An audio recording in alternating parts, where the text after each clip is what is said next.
Thulani Molife. It means the quiet one. It's actually a very interesting name. I was named by my aunt-in-law, who's from South Africa. And in Zimbabwe, it's spelled without the H. In South Africa, they put the H in. So whenever I say Thulani, people, if you're from Zimbabwe, they think it's a U. If you're from South Africa, they put an H in. Sometimes that's how you can tell. And when people try and say it phonetically, it comes out as Thulani, which is sometimes like, what? But I think it's just one of those things that... I think as a child, I was very quiet. I think when I was born, you know how loads of kids cry and make a lot of noise and stuff like that.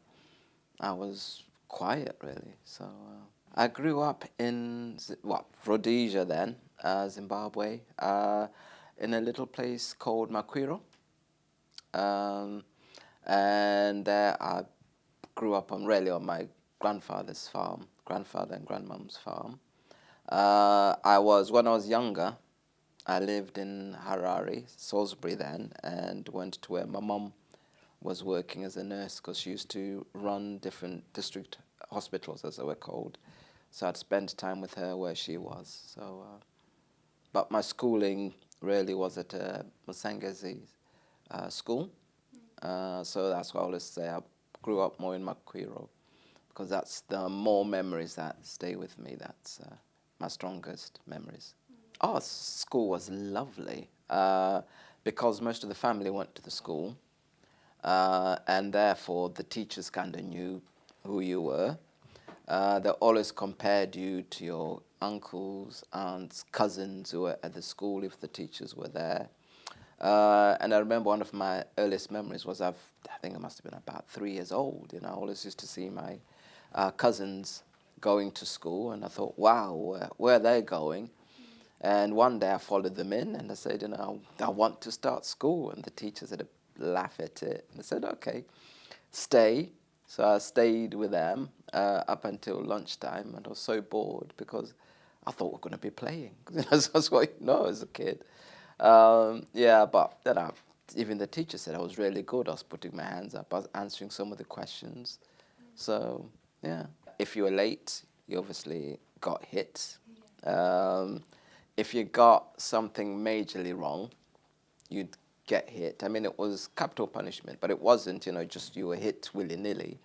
It was for a particular reason. That's why you were hit. And, yeah, I remember loads of my friends getting hit. And I think one of the cruelest punishments was that some of the kids would be asked to go choose a tree, choose a branch of the tree to then be hit with.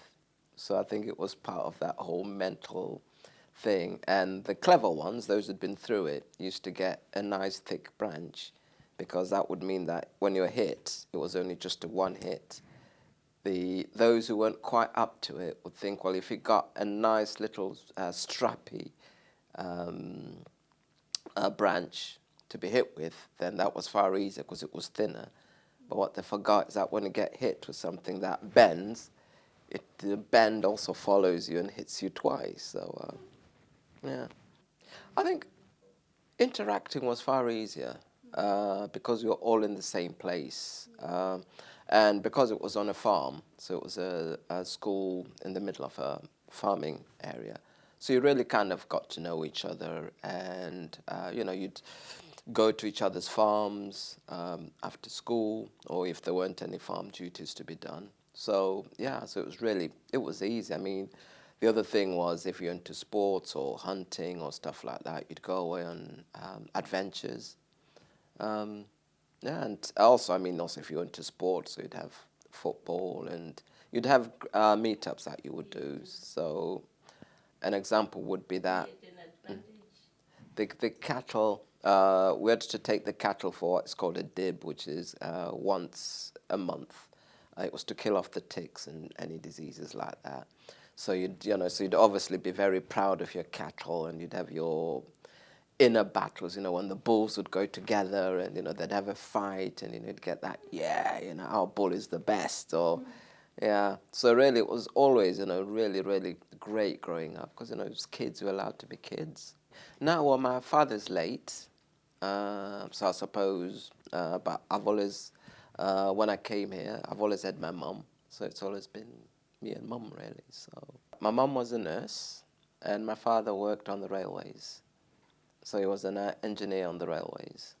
The fun thing was, because he used to work on the railways, so from time to time I'd got an uncle in Bulawayo. So we used to go on the train and, used to get treated very well. And yeah, really, it was just, I suppose, one of the jobs of being on the railways that it was known. So you'd kind of go journeys were dead easy, organizing them, So the biggest values that my parents taught me was resilience. And that goes through my grandparents as well.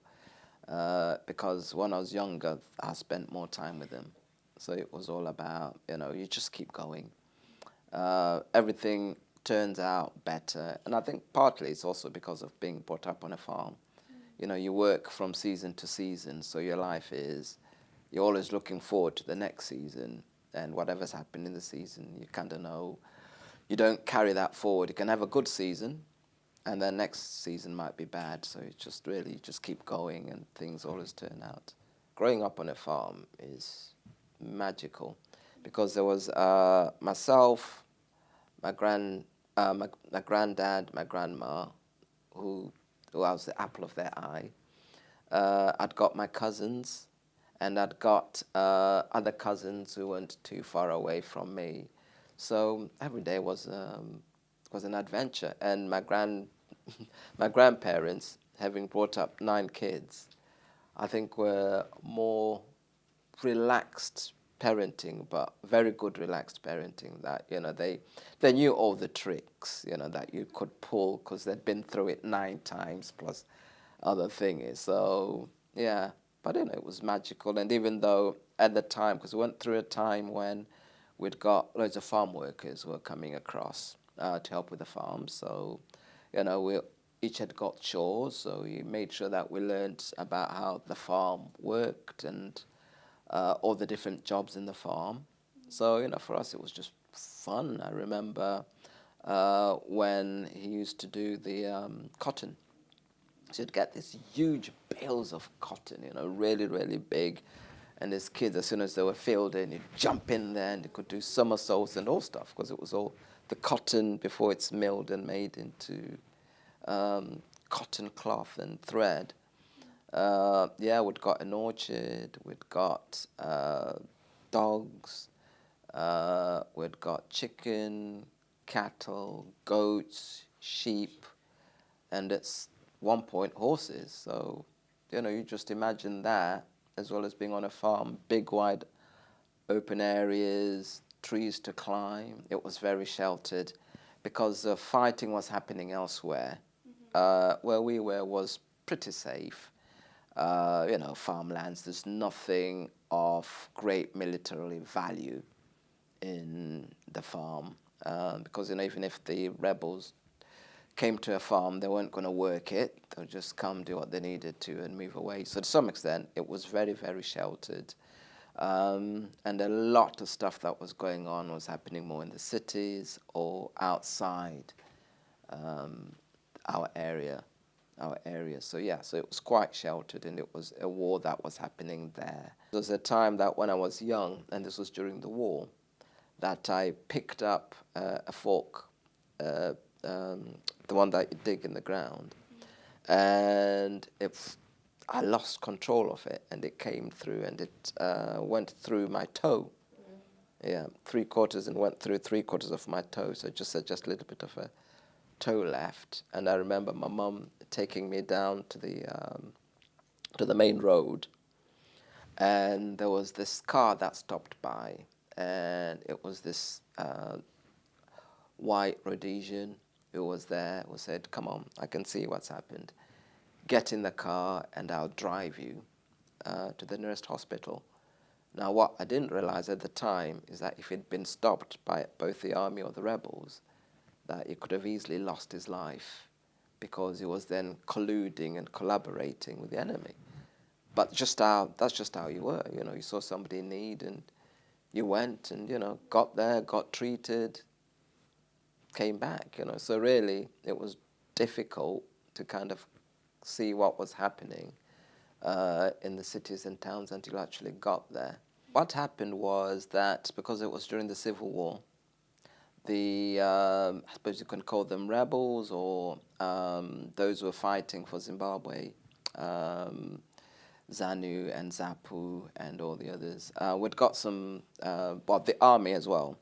So the army, because we were on a farm, during a very tight time, so they always thought farmers were wealthy because, you know, they'd got land and they grew stuff, so they always assumed that, you know, there was always money around for stuff like that. But what they forgot is that in a lot of cases, you know, you invest in what's growing. So from time to time, they'd raid the farm because, you know, they were living, I suppose, hand to mouth, really. And this time, what happened was they came in. I was there, my grandparents on my mum's side, and my cousins. So they came in early hours of the morning, knocked on the door. My granddad was used to them knocking on the door and saying, "Give us money or give us what you have." Sometimes they just take livestock or grain or whatever there was.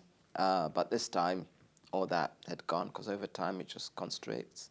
So they therefore came and sort of said, "Right, get everybody out." And my granddad said, "Look, I haven't got any money. As you can see, if you look out, you know, everything that I own is growing because that's how I make my money." And then they just simply turned around and said, "Right, to me and my cousins, which one of these would you do without?" In other words, if they weren't going to get anything, then to force him to give him whatever he had, they were going to shoot us, you know, shoot one of us. So my granddad only had his medals.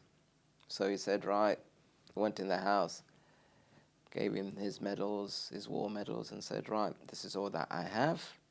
Well, the same day, because this was the early hours, my granddad contacted my mum and sort of explained what had happened. He explained that him and my other cousins were going to go into the capital, Salisbury, Harare now. And then that, you know, I really needed, he couldn't stay on the farm, nobody could stay on the farm. It was now unsafe. So I went into town and stayed with family whilst this was all being sorted out.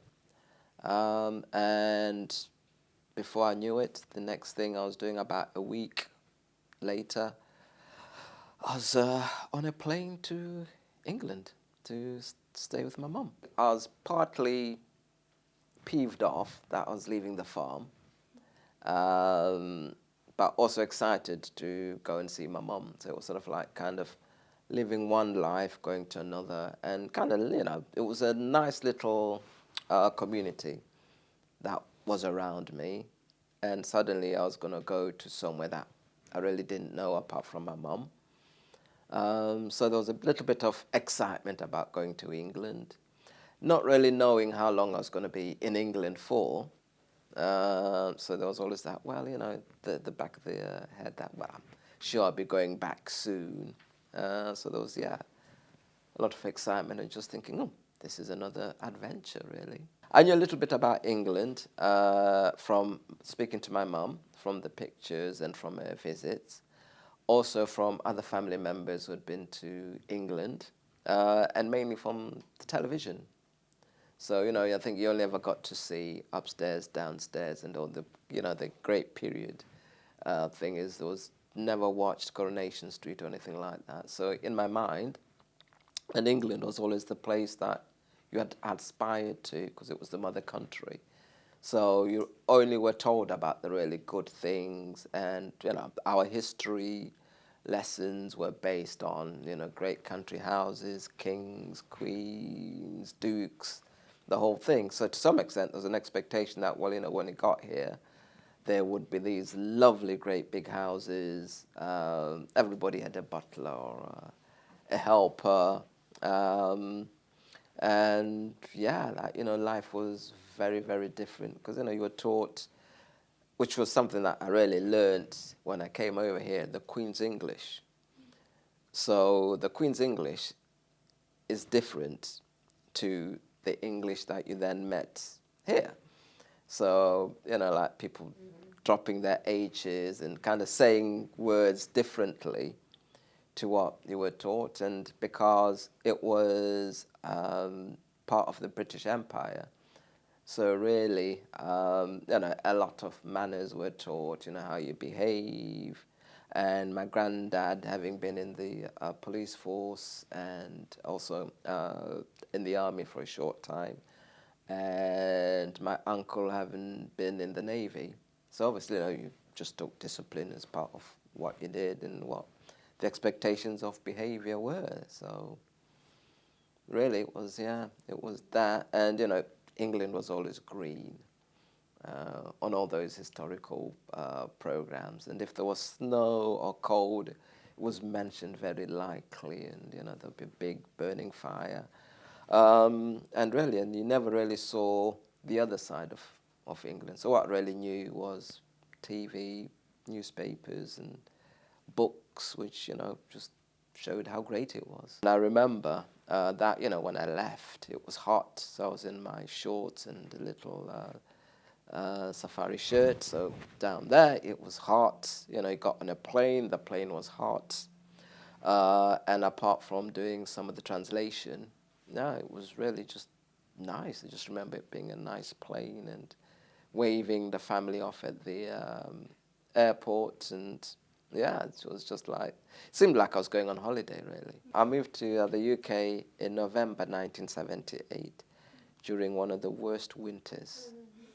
Yes. So I remember seeing my mum, and she'd got this jacket, and I couldn't work out, what is she doing with this jacket? I've just left Zimbabwe, that's hot. The plane was hot, and because you're unaccompanied, you know, you didn't wait with everybody else. You're kind of transferred straight, and, you know, you went all through the nice warmed areas, because that's where the pilots and the air stewardesses would travel. So everything was warm, you know. Cold was like, and it was only when I saw my mom with the jacket, and I thought, what is she doing? Doesn't she realize? And we came at night, so it was difficult to kind of get an idea what the day was like. So I remember putting on this jacket and grumbling like all kids do. Why have I got this jacket on? Until I got outside and lovely winter winds went pa, pa, pa. Now I know why I've got this jacket. And then I saw snow and thought, wow, I've never seen snow on TV, and, you know, it was people throwing snowballs, so it was sort of like, well, it must obviously be warm, because you see people throwing it and having a good time in it. Then I went, jumped into it, thinking, oh, this is nice. The cold I faced, it was just like, whew, that was it. It was zip up and keep warm. I thought the feeling of snow would be like, you know, when you chop up ice cubes or ice, and put in your drink, or just to keep yourself warm, cold. So I thought that's what it would be. I thought it would be a bit rough, but also kind of soft, but mushy. But when I experienced snow, I thought, well, actually, this is quite dry. It's not wet. It's quite flaky and very soft. And I thought, you know, you just put your hand in and it would be an instant snowball. But, you know, you've got to pack it together to make a snowball and all those kind of things. So, yeah, so it was a different feel altogether. We moved into the flats that mums were staying, Winchester Court flats. And, yeah, I mean, it was for me, it was absolutely fantastic, because I'd grown up on a farm. So space for me is the whole thing. So because it was at Woodthorpe Park, so when I looked out, and all I could see was greenery and trees, it was just fantastic. And I was like, oh, okay, this is quite nice, even though it was covered in white. But there was that feeling of, yeah, I can, relate to this. And yeah, you know, been used in being in a house, so it was just like, yeah, okay, this is just another house, but with underfloor heating, which was quite nice. The difference between schools in Zimbabwe and schools in England were that in the schools in Zimbabwe, there was a lot more discipline. There was a lot more learning. I felt like I kind of dumbed down a bit when I came to England because education was so high that I experienced. And also I knew a lot more because in Zimbabwe you're taught a lot more about the outside world and what was going on. So I was really in tune with international politics, history, who did what and when, and a lot of the internal politics of England. And the school was prepared for me because one of the things that the Evening Post did was the Evening Post did a story about this African boy coming to school. So there's a Evening Post story, like how you would expect it to dress, not in school uniform, but formal, dress with a jumper. The whole thing that, you were told to expect, that this is how England was. That was what you saw in TV. So really, I mean, school transition was really easy. Everybody was really curious about me. Well, where did I come from? And there was a really lovely family, the Robinsons, who were absolutely amazing. Because I used to live on Manchester Court, so I used to walk down the hill, and the mum and the family, said, "Oh, to my mum, don't worry, we'll take him to school and we bring him back." They were an English family, and they kind of helped me. So really, transition was dead easy. But one of the things that I always used to get into trouble with was because in Zimbabwe the schools were mixed. So at Hayden Road at the time, girls would play on one side and boys would play on the other. And I was always in trouble because I thought it was a bit of nonsense. If I wanted to talk to somebody, I'd just go across and, I'd say, teachers would say, "Oh, he's in the girls section again," that kind of thing. But, I didn't mind, and that's what I was used to. And as well as in Zimbabwe, here, you automatically go up by year. In Zimbabwe, you had to be in the top half to go up the next level. So I think that's why probably the teaching was higher. And also you kind of mixed with some older children as well. So you're kind of used to that whole mixture of people. But I remember that at school, some of the teachers were really surprised at some of the answers I gave because they couldn't just work out that how would this African boy know so much? Because their idea of Africa was, I think they thought it was backward and stuff like that. But and I remember in one of the history, we're doing about Vasco da Gama. And I just said, Vasco da Gama, Portuguese, he traveled to this, and this is what he discovered. And I did about a whole 10-minute skit about everything I knew, and the teachers just could not believe that I'd know so much about history. Because the thing about Zimbabwe at the time, Rhodesia at the time, was as probably been mentioned, that you used to sit what is called the Cambridge exams. So the Cambridge exams were set at such a high level that they were not your O-levels, they were the exams that Cambridge and Oxford set for the colonies. So they were meant to keep the population down, to sort of say, well, sorry, you failed, you haven't done your O-levels. But meanwhile, if you went to another country or if it was marked by a different paper, exam board, you'd fly it, but Oxford was set so high. So if you really got into education, you really kind of absorbed it all. And as a kid, you're eager to learn. You're eager to learn about the world. The first primary school I went in England was Hayden Road Primary School. And it was fantastic learning for me. Bishop Abel Muzorewa, who was my aunt's brother-in-law, was Prime Minister at the time.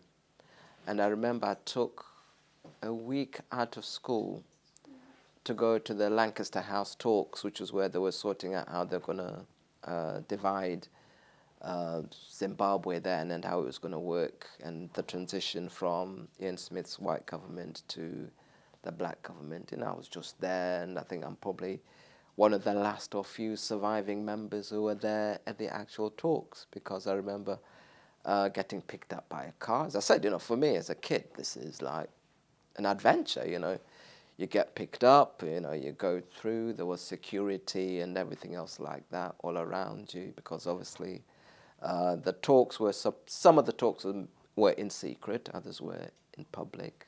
And for some things you weren't supposed to be there. So just had a wonderful time seeing how they're going to break up the country, and how the different factors were talking about how the country was going to be. Discrimination was, no, not really. I think I was just that African kid who had been in the newspaper, who everybody wanted to find out about.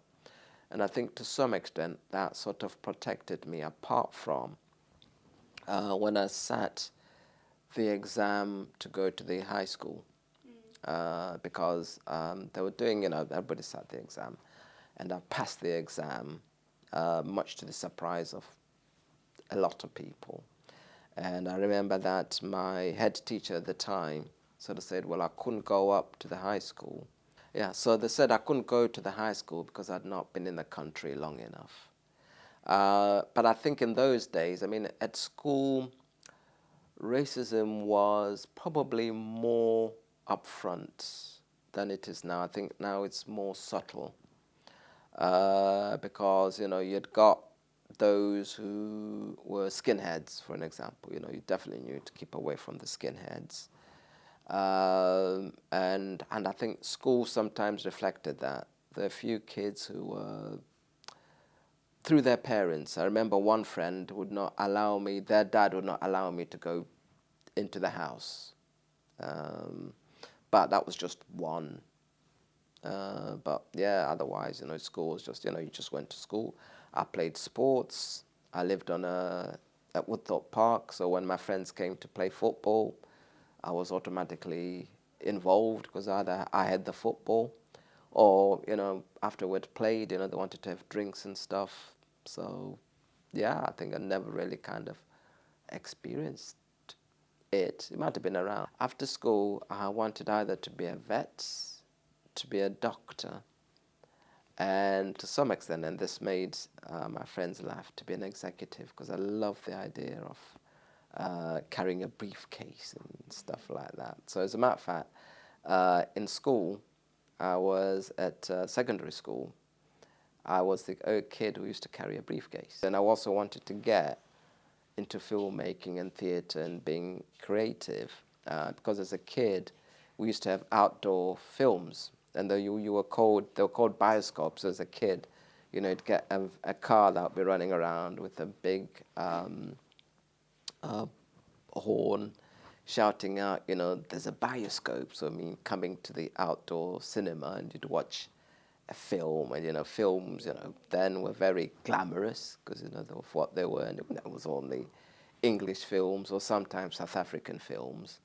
So it kind of related with what was going. There weren't many Zimbabwean films about black people and about how they lived, because it was always about either in town or in the country. So, yeah.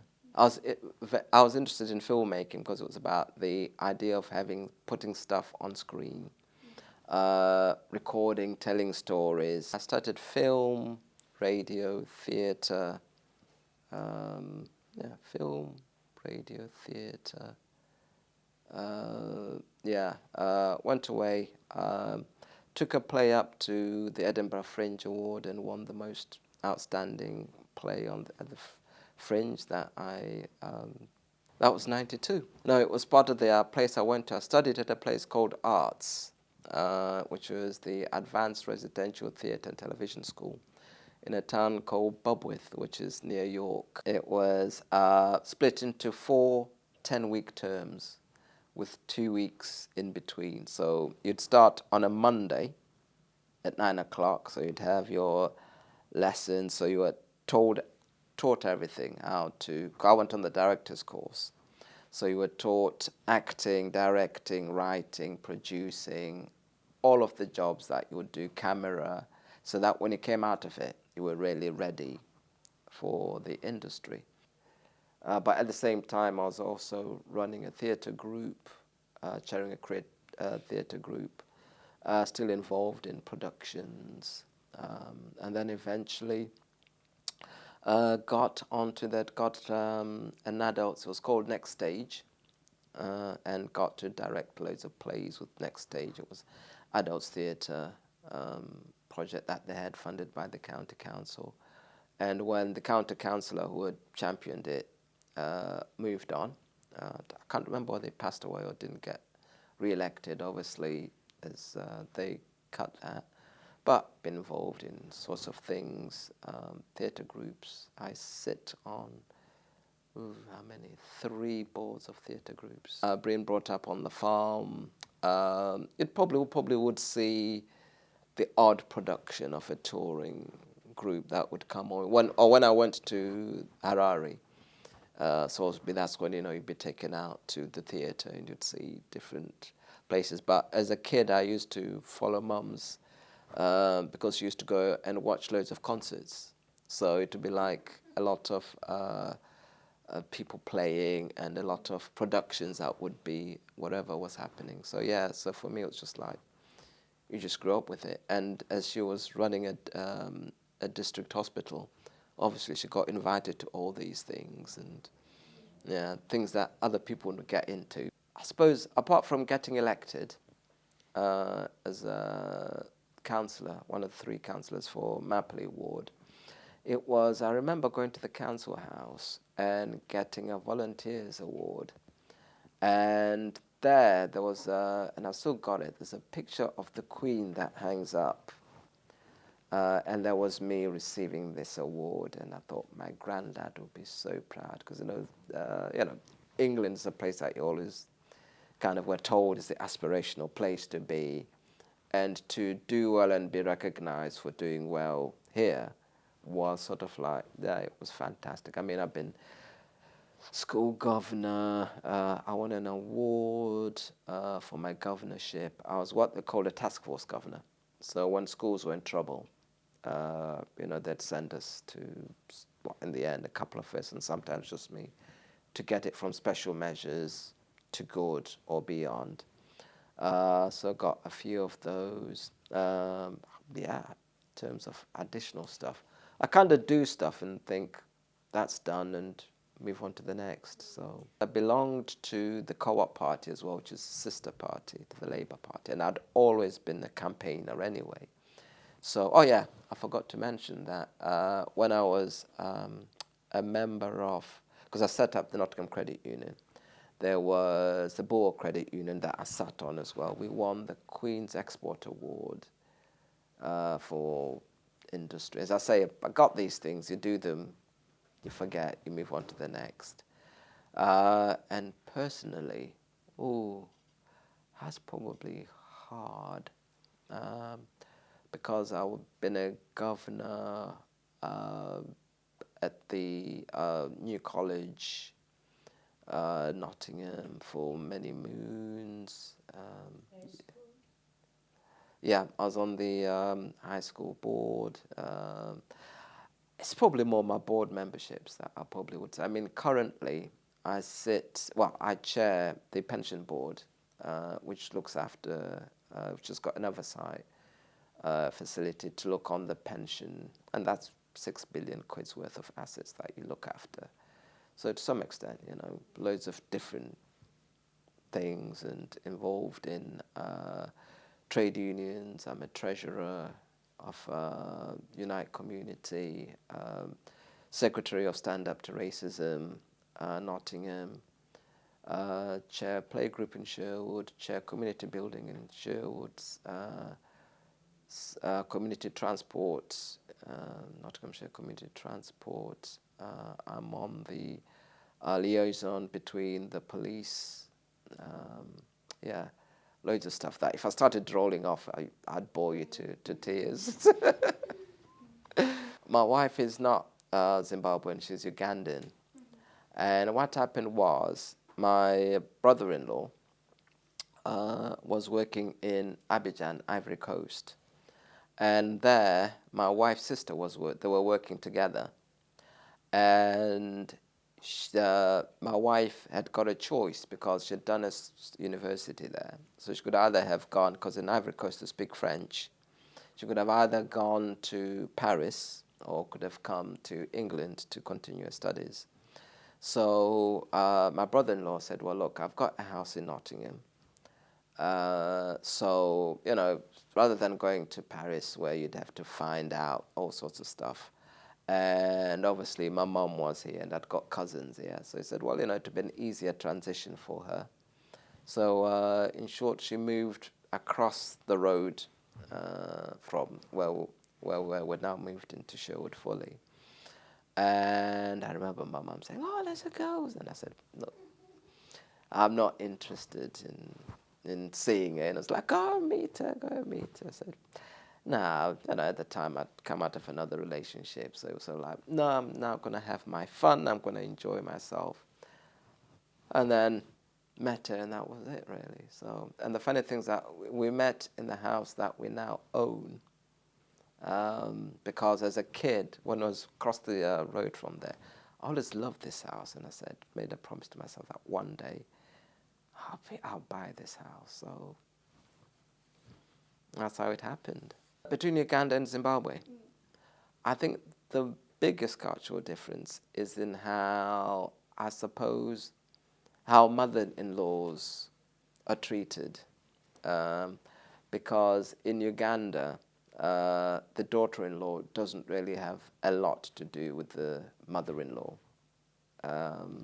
So to some extent, that's probably about the biggest cultural difference. But also, you know, you kind of get that, I suppose we're pretty much the same, that, you know, you've got your reverence for your older generation. Yeah, not really, you know, apart from obviously food and stuff like that, but not really, because Uganda was part of the British Empire, so to some extent there is still a little bit of you know, that carryover and a lot of communality. Yeah, and a lot of things. So I have two children, Christopher, or CJ, and there's a really interesting name why it's called CJ. Originally, my mum wanted to call me CJ. So when CJ came along, because it was, my dad's name was Christopher, and the J comes from James. I've got loads of, I suppose, idols whose first names start with J. So, and my granddad had sort of said, oh, because he loved St. Paul's. So he said, oh, so he asked me, so who designed this? I said, Christopher Wren. So I think he always liked the name Christopher. So it's Christopher James. And then he's got some Zimbabwean names. Sponile, which is from his grandma. And then Tawana Moses. And then I've got Emmanuel, MJ. And that's Emmanuel John. And it's Emmanuel John Magwale. Yeah, there is, yeah. But, you know, like, oh, it's got various names, so kind of just call him MJ. And it's got to be MJ because his first name is Emmanuel. And Emmanuel can be either be spelled with an I or with an E. So to make the difference, so it's EM, and then it just put the J because we've got CJ. They've got a lot more opportunities because even in the 80s, there were certain industries that you couldn't go into because you were black and you couldn't progress, or you weren't expected to progress. I think that's probably it, just simply because of your skin color.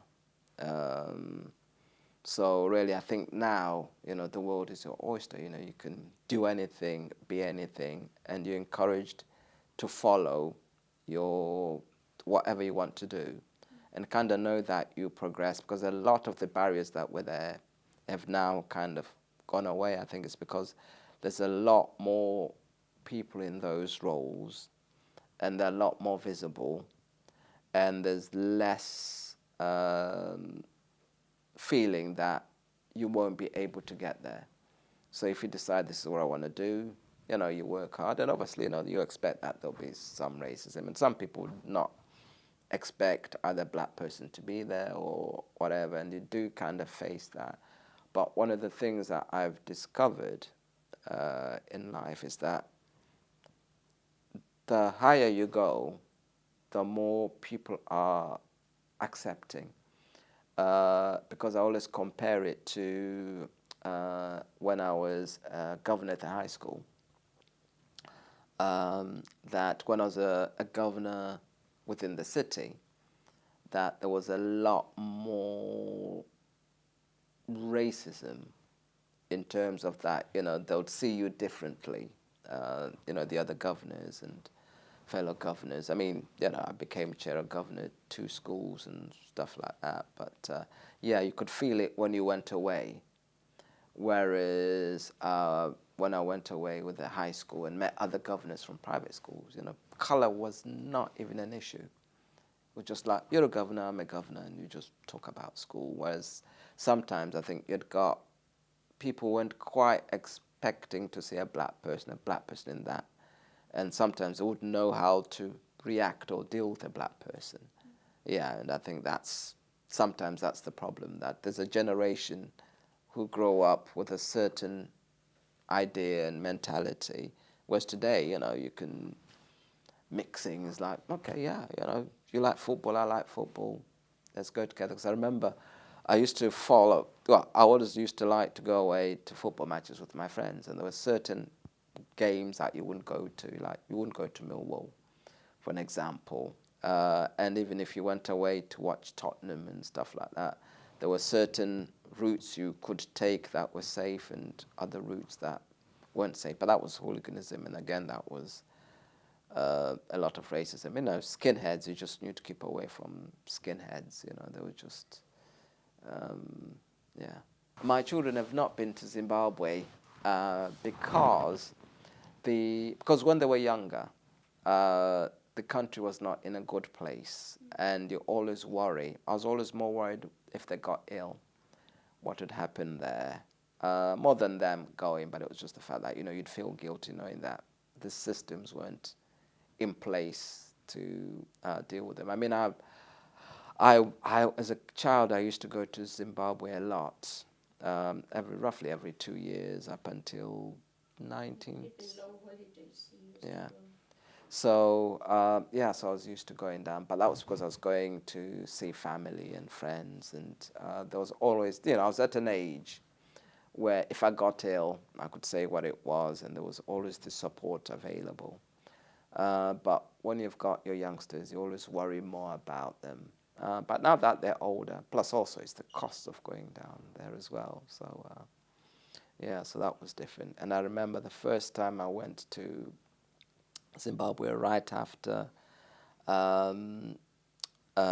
got the independence, I came as a child, and I'd got my British passport, came through customs and presented it, and the guy took out a great big scissors, cut my British passport, and said, "We don't accept British passports anymore. You've got to go and get a Zimbabwean one." So I was not prepared for this at all. But my Uncle PP and my mum and the rest of the family rallied round, and I was able to get my Zimbabwean passport done very quickly. And as soon as I got back to England, they said, "Well, what are you doing with the Zimbabwean passport?" Because there was no proof of me having gone to Zimbabwe, because obviously they cut my passport. So it looked like when I was coming back on this Zimbabwean passport, and it was very new. So when I got back at customs, they said, right, told them the whole story. They said, yeah. And then because it's as with the kids and with me wanting to travel, I then straight away applied for a British passport. So I've got a British passport back because it's easier. I've got British. Yeah, British. Well, it was British and European, but now it's British. Yeah. I describe my nationality more as British because that's what I've really kind of grown up into adulthood, and that's what I've been used to. But I still say I'm Zimbabwean. I was born in Zimbabwe. I still speak Shona. I still got family and friends there. And, you know, what you grow up with, you can never take away. But if I go to Zimbabwe, they see me as English. Yeah. So, and I remember one time going, and I was, again, at customs. And I was speaking Shona. And this guy looked at me and he said, "Sir, you are destroying our beautiful language." And I thought, do I sound that English? So that's what I sort of say, when I go to Zim. And my Shona is, it's still there, but it's old Shona, you know. It's, if you speak to the youngsters, you know, you don't realize that language changes over time, but, you know, sayings, nicknames, the thing has changed, you know, like, once upon a time, bad meant bad, you know, but bad meant good, and, you know, all these kind of things that language transforms itself into. The advice I'd give to myself as an 8-year-old is enjoy it. Because when I came, it was an adventure. I didn't know when I was going to go back, but I knew I'd go back eventually. So really just keep on doing what you're doing and keep on, you know, there's loads of good people out there, and count more on the good things and focus less on the bad things that happen to you.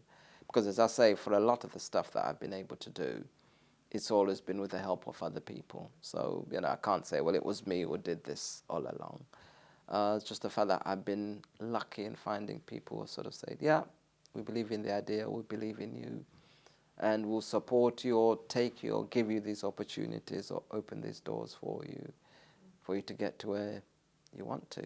So, yeah, the world is your oyster. Just don't limit yourself.